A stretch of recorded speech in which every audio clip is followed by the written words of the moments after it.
Hey, what's up, guys? Good morning, Blue Ridge Silverhound. We have an interesting one here for you today. Pretty cool. I am with Rob, Leroy's Leisures. You know him as Rob.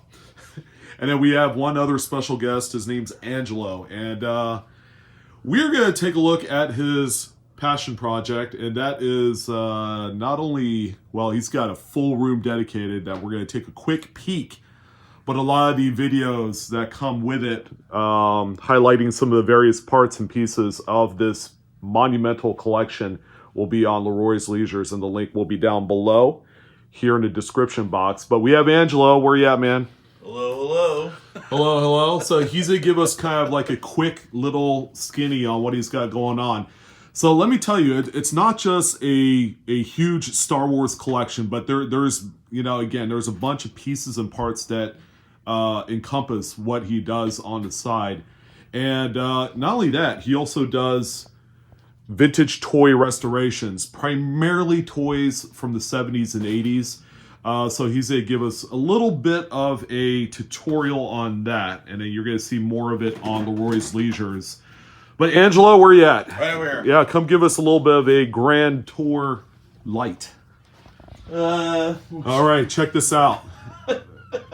I mean, it literally slaps you in the face as soon as you walk in a good way. I mean, if you guys appreciate, something of this magnitude, as you can see, there's not a whole lot of new toys in here, which I think is very cool. A lot more vintage, as you can see. He's very much into Marvel, DC. He's got all of these pretty old, all these figures that go all the way around.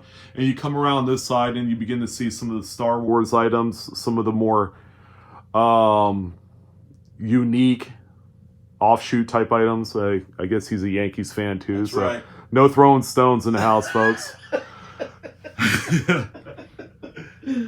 But as you can see, just kind of take all this in. And you know what, Angelo? Why don't you go ahead and describe a few pieces? Sure. Tell us what your favorite items, some of your more unique items that you've found. I think probably the Mego collection from the early 1970s, which you see over here in all the cases. Plastic cases. So what I did was I bought like 100 Beanie Baby cases maybe about 10 years ago, and I put each one individually in there. They're extremely rare and delicate. Toys back then were put together with rubber bands. Right. They would snap easily, and the kids would throw them away.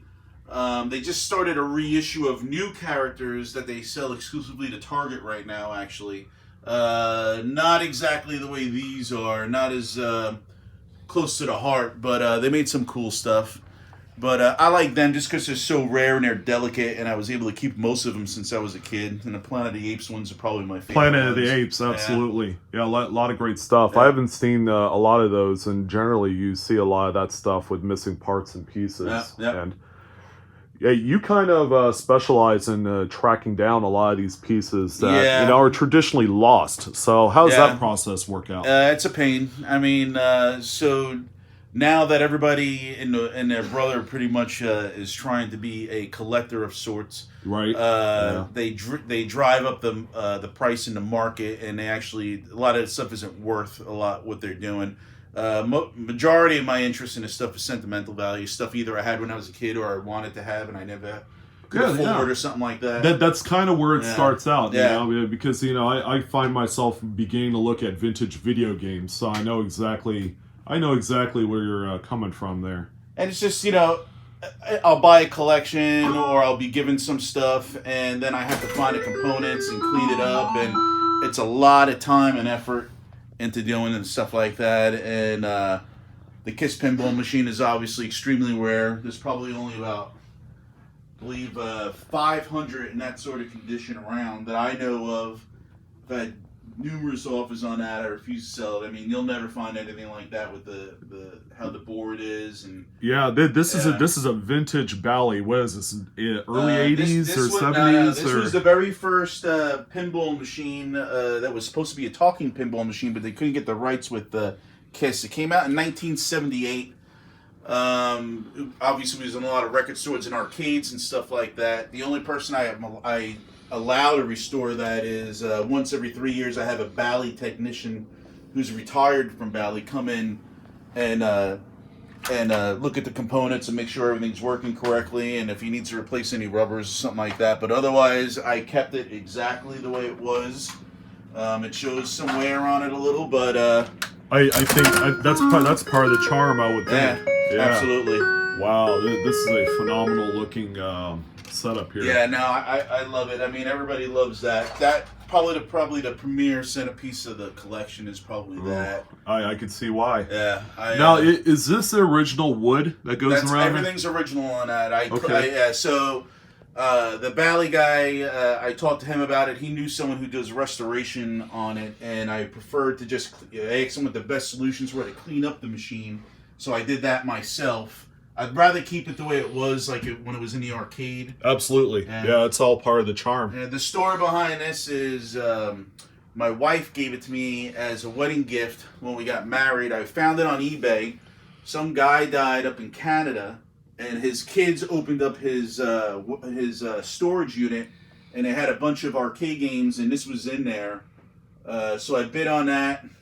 That went crazy, and so she said that would be my gift. So that's actually, so it's got a lot of sentimental value. I'm a huge Kiss fan as it is anyway. Yeah. So it worked out perfect. looks like it. Jeez. Hey, the TV looks out of place. No, I'm just kidding. No, Rob looks out of place. I do. Yeah. This is amazing, right? Yeah. So guys, this is a short little kind of snippet of what we're going to talk about in this video. As you can see, there's a lot to cover. Rob is going to be doing the interview regarding some of the painstaking work when it goes to actually rebuilding sets that you saw back 30, 40 years ago. So he's going to go through the restoration process of that. But yeah, check out the link below. And I'm Blue Ridge. Okay, that's Rob and Angelo. We thank you for your time. So stay tuned. Come check out the rest of this neat compilation of videos. Thank you all.